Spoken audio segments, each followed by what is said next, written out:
Hello guys, welcome to Abs Carving. So ngayon tuturo ko sa inyo kung paano ako gumawa ng number 2 para sa New Year guys.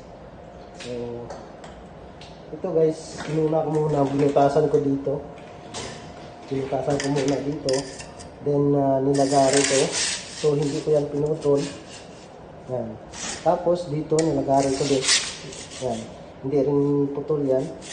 So yun. Then ito, nilagari ko na din. Tapos dito.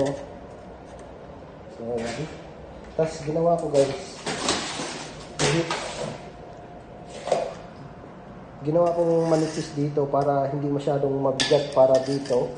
So, para hindi maputol. So, then, ito rin, ginawa kong medyo makapal dito yung part. Hindi ko sinunod yung sketch. So, para at least may hawak or may mag-hold pa rin ang bigat nito. So, ayan. Tapos, yun nga. Tatanggalin ko na lang ito. Tapos, ito guys, tatanggalin ko na lang din para ma-view yung base. Ayan. So, yun ang number 2 ko guys. Para sa New Year. Okay? So, kindly follow na lang guys ng Abs Carving and subscribe. Thank you. Hello guys, yan na po yung number 2 natin para sa New Year.